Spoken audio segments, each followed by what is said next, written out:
High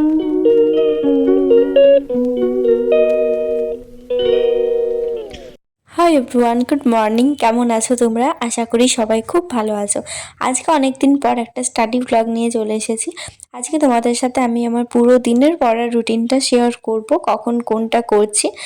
সেই সাথে কয়েকটা ইউটিউব চ্যানেলের কথা বলবো যেখান থেকে আমি লাইফ সায়েন্সের ফলো করি। আমাকে অনেকেই জিজ্ঞাসা করেছিল যে কোন চ্যানেল থেকে কোনটা ফলো করি, তো ভাবলাম সেটা আজকের ভিডিওতে বলে দিই। তো দেখো, স্নান করে প্রথমে ব্রেকফাস্ট করতে বসে গেছিলাম। আজকে না অনেক দিন পর দই চিড়ে খেয়েছি, ঠান্ডাটা একটু কম ছিল সেজন্য। আর তারপরে খাওয়ার পরে প্রথমে টু ডু লিস্টটা বানিয়ে নিলাম। পড়ার সময় এরকম আগে টু ডু লিস্টটা সকলেই বানিয়ে নেওয়ার চেষ্টা করবে, তাহলে একটা বসে ভাবতে হবে না যে কোন চ্যাপ্টার থেকে কোনটা পড়বো। তো লাইফ সায়েন্সে আমার এই মাঝে 5 দিনে ক্লাস 10-এর যত চ্যাপ্টার ছিল সবই কমপ্লিট হয়ে গেছে। আর আমি তোমাদের সাথে এটা আমার 19 তারিখের পড়ার ব্লগ শেয়ার করছি। যেহেতু লাইফ সায়েন্সে ক্লাস 10-এর তো সব কমপ্লিট হয়ে গেছে, তার জন্য ভাবলাম আজকে যত এমসিকিউ আছে সবগুলো একবার করে রিভিশন দেব। মুখস্থ একবার হয়ে গেছে, সেই সাথে দুটো ইউটিউব ভিডিও দেখার ছিল। আর ফিজিক্যাল সায়েন্সে আলো চ্যাপ্টার থেকে আমার সব এমসিকিউ খাতায় লেখা হয়নি, তাই যেটুকু অংশ বাকি ছিল সেটা লেখার পর ভাবলাম মুখস্থ করব, কারণ আমার না ফিজিক্যাল সায়েন্সে মুখস্থ করতে একটু বেশি টাইম লাগে। সেই সাথে আজকে অনেক দিন পর জিকেটা রেখেছিলাম, জিকে থেকে ভারতের সংবিধান অংশটা রেখেছিলাম, বাট আমি ধারা লিখে ফেলেছি। টু ডু লিস্টটা আমি এডিট করার সময় দেখছি।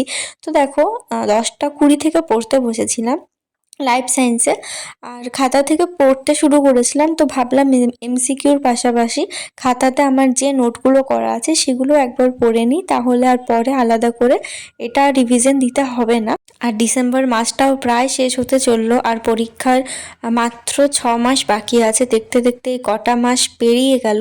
তাই এখন থেকে আমি আরও বেশি করে পড়াটা করার চেষ্টা করব। এমনিতেও এখন আমি আমার 200% দিয়ে করার চেষ্টা করছি। সেই সাথে ভেবেছি এখন লাইফ সায়েন্স, ফিজিক্যাল সায়েন্সে এমসিকিউগুলো বেশি জোর দেব, কারণ আমার তো এই বছর পড়েছিলাম কনসেপ্ট অনেকটা ক্লিয়ারই আছে। সেই সাথে ইংরাজি আর ম্যাথটা করার চেষ্টা করব।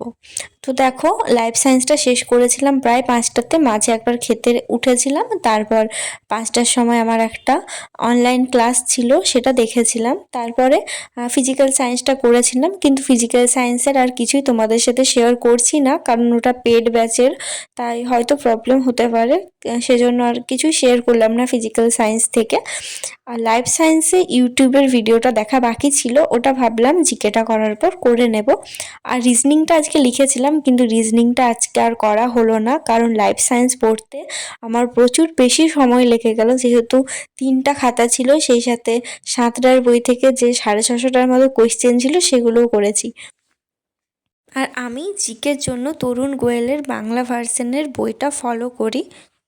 জিকেটা কিন্তু আমি আমার মাইন্ড ফ্রেশ করার জন্য পড়ি, কারণ জানো তো এএনএম জিএনএমে 10 নম্বরের জিকে আসে, তার জন্য এত ডিটেলসে পড়ার কখনোই দরকার হয় না। কিন্তু আমার জিকেটা ভাবি পড়ে রাখলে ভালো হয়।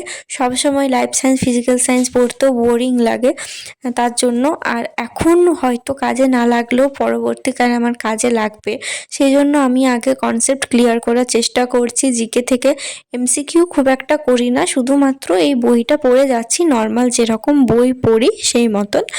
যতটা সম্ভব যখন পড়ি 1 ঘন্টা পড়ার চেষ্টা করি। আগে কিন্তু জিকেটা মাঝে মাঝে পড়া হতো, এখন ওই ধরো সপ্তাহে 1 দিন ওই রকম হয়ে গেছে। আজকে ওই 5 পাতার মতো পড়েছিলাম, তারপরে একটা ইউটিউব ক্লাস থেকে এমসিকিউ লিখেছিলাম। ওটা কিন্তু এএনএম জিএনএম এর সাজেশন হিসাবে ছিল। ও হ্যাঁ, তোমাদের তো বলাই হলো না কোন চ্যানেল থেকে, আমি কোন ইউটিউব চ্যানেল থেকে লাইফ সায়েন্স আর ফিজিক্যাল সায়েন্সটা, সরি, লাইফ সায়েন্সের জিকেটা করলাম। তো টিবিআর একাডেমি থেকে আজকে দেখেছিলাম। আমি ওটা মাঝে মাঝেই ফলো করি, বাট কিছুদিন থেকে ফলো করা হয়ে উঠছিল না, কিন্তু লাস্ট 2 দিন থেকে আবার শুরু করেছি। কারণ এখন আমি চেষ্টা করছি একটা জায়গাতেই থেমে না থেকে ইউটিউবটাকেও কাজে লাগাতে। যতগুলো এরকম ফ্রি এমসিকিউ ক্লাস আছে সবগুলো থেকে মোটামুটি প্র্যাকটিস করা যে কতটা কি পারছি।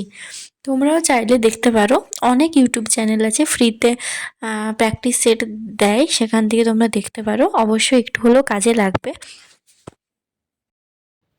হাই, জাস্ট পড়া শেষ করলাম, আর পরে আর দেখানো হলো না। লাস্টে ইউটিউবের দুটো এমসিকিউর ক্লাস আর সেই সাথে জিকে থেকে একটু লেখা বাকি ছিল, সেগুলো লিখে কমপ্লিট করলাম। তো এখন অনেক রাত হয়ে গেছে, 2:45 বাজছে। আজকে আর একদমই ভিডিও এডিট করার মতো এনার্জি নেই। ভিডিওটা আজকে বাদ দেবো, কাল এডিট করে পারলে বিকেলে, না হলে পরের দিন পোস্ট করব। তো এখন পরীক্ষার আর বেশি দিন নেই, দেখতে গেলে 6 মাসের মতো হয়তো আছে। আর সেজন্য আমি চেষ্টা করছি এখন থেকে যে ইউটিউব ক্লাসগুলোতে এমসিকিউ প্র্যাকটিসগুলো করাচ্ছে সেগুলো দেখার। আমি না আগের বছর দেখতাম, কিন্তু পরীক্ষার মাত্র 1 মাস আগে থেকে ওগুলো দেখা শুরু করেছিলাম। সেই জন্য তখন বুঝতে পারছিলাম না কোনটা বেশি ইম্পর্ট্যান্ট, কোনটা লিখবো, কোনটা বেশি করে পড়বো। বাট সেই ভুলটা আর এবছর করবো না। এবছর আমি এখন থেকেই যেগুলো ভালো ভালো এমসিকিউ যে চ্যানেলগুলোতে দিচ্ছে সেগুলো থেকে করার চেষ্টা করছি। তোমরা এটা করতে পারো। অবশ্যই কোচিংয়ের পাশাপাশি এগুলো করলে ভালো হয়, কারণ যত বেশি আমরা নিজেরা করার চেষ্টা করব ততটা আমাদের বেশি কাজে লাগবে। তো ভিডিওটা আজকের মতো এখানেই শেষ করছি। সবাই খুব ভালো থেকো, সুস্থ থেকো। আর আমার বিছানা একদম যা ইচ্ছা তাই হয়ে আছে, অত বই টই সমস্ত, এখন এগুলো গোছাতে হবে, তারপর বিছানা ঝেড়ে তারপর ঘুমাতে যাব। আমার ঘুমটা এমন হয়ে গেছে 3টা, 3:30। রাত্রে ভয়েস ওভার দিচ্ছি, একবার গাড়ি যাচ্ছে, একবার প্লেন যাচ্ছে। সত্যি আমি না ভাবি আমি হয়তো একা এত রাত পর্যন্ত জেগে আছি, কিন্তু কত মানুষ রাত্রেবেলাতেও ট্রাভেল করছে। আর যাই হোক, ভিডিওটা এখানে শেষ করছি। সবাই খুব ভালো থেকো, সুস্থ থেকো। বাই, দেখা হচ্ছে অন্য একটা ভিডিওতে। Good night.